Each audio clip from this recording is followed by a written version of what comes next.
Halo, selamat malam Pak Gede Susiaryarte. Perkenalkan, nama saya Nyumanda Diana, nomor absen 12. Saya akan menjelaskan materi mengenai dinamika kependudukan mengenai pertumbuhan penduduk di kelahiran dan kematian. Langsung saya jelaskan mulai dari kelahiran. Seperti yang kita tahu dalam ilmu geografi, kelahiran merupakan bertambahnya jumlah penduduk dalam suatu wilayah. Nah, hal-hal yang mempengaruhi kelahiran ini ada dua hal, yaitu penunjang kelahiran yang tidak lain adalah pronatalitas dan juga penghambat kelahiran yaitu antinatalitas. Saya mulai jelaskan mulai dari penunjang kelahiran. Seperti yang kita tahu, penunjang kelahiran ini ada lima faktor penunjang kelahiran yang telah saya baca-baca. Yang pertama yaitu menikah di usia muda. Memang menikah di usia muda memang dapat menunjang kelahiran. Seperti yang kita tahu, ketika kita menikah di usia yang muda, itu dapat membuat seorang untuk lebih cepat memiliki anak sehingga kelahiran menjadi semakin meningkat. Yang kedua yaitu pandangan masyarakat banyak anak banyak rezeki. Ya, di dalam kultur masyarakat yang agak tradisional memang ada sebagian masyarakat yang percaya tentang hal tersebut, bahwa pandangan mengenai masyarakat mengenai banyak anak banyak rezeki, sehingga mereka lebih memfokuskan untuk mempunyai lebih banyak anak. Yang ketiga yaitu anak menjadi harapan bagi orang tua sebagai pencari nafkah. Banyak di orang-orang tua di masyarakat bahwa tujuan mereka mencari nafkah yaitu mereka berikan kepada anak mereka sendiri, sehingga itu dapat menunjang kelahiran. Yang keempat yaitu anak merupakan penentu status sosial. Ya, seperti sekarang di masyarakat, ketika kita sudah menikah, kita diwajibkan ya semacam hal-hal seperti itu mewajibkan kita mempunyai anak, sehingga kita menjadi orang ayah dan kakek dan seterusnya. Status sosial itu kan selalu ada.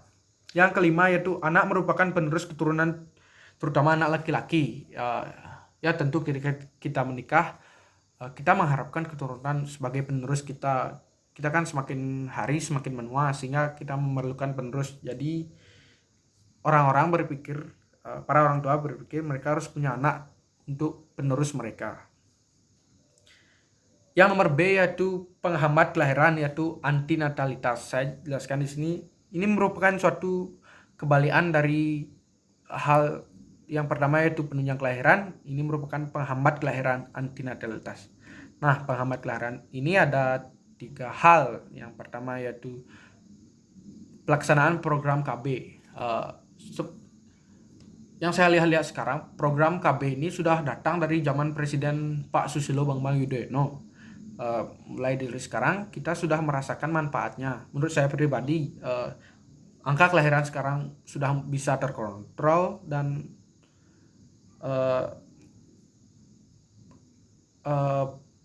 anak-anak di orang tua sudah mulai tertata lah. Mereka mempunyai 3 anak atau sebagainya, sudah mulai terkontrol. Yang kedua yaitu penunda usia perkawinan dengan alasan penyelesaian pendidikan. Nah, pendidikan merupakan suatu sarana yang penting bagi kita, ketika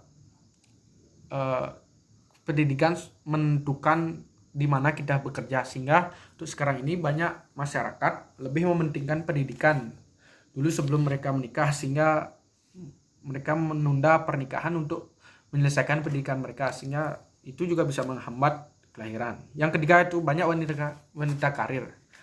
Seperti yang kita tahu sekarang, sudah banyak wanita karir, wanita yang yang disebut zaman modern ini independent woman. Wanita sudah mulai berkarir, bahkan banyak wanita sekarang menjadi DPR atau sebagainya, atau ikut dalam politik, sehingga kesetaraan gender itu sudah mulai terlihat di masyarakat.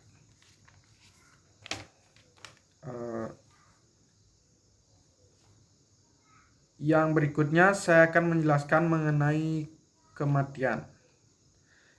Ya, seperti yang kita tahu bahwa kematian dalam ilmu geografi merupakan berkurangnya jumlah penduduk dalam suatu wilayah. Nah, yang mempengaruhi hal tersebut ada dua hal, yaitu yang nomor A yaitu penunjang kematian yaitu pronatalitas, dan yang nomor B yaitu penghambat kematian yaitu antimortalitas. Promortalitas dan antimortalitas yaitu poinnya. Penunjang kematian. Di sini dijabarkan ada 4 hal penunjang kematian. Yang pertama yaitu rendahnya kesadaran masyarakat terhadap pentingnya kesehatan.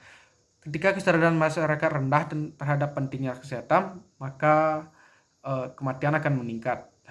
Yang kedua yaitu fasilitas kesehatan yang belum memadai. Ketika fasilitas kesehatan di suatu wilayah belum memadai, angka kematian di per kapita atau per orang akan semakin meningkat. Itu sudah hukum yang selalu berjalan.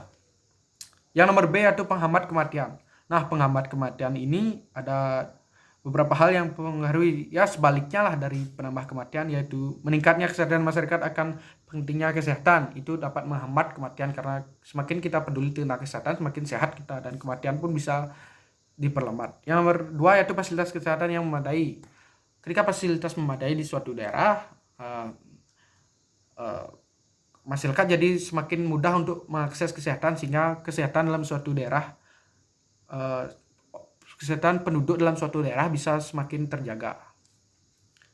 Baik, itu tadi materi yang saya bawakan mengenai kelahiran dan kematian. Semoga bisa diterima. Jika ada yang kurang mohon dimaklumi. Selamat malam Pak Gede Susaryarta.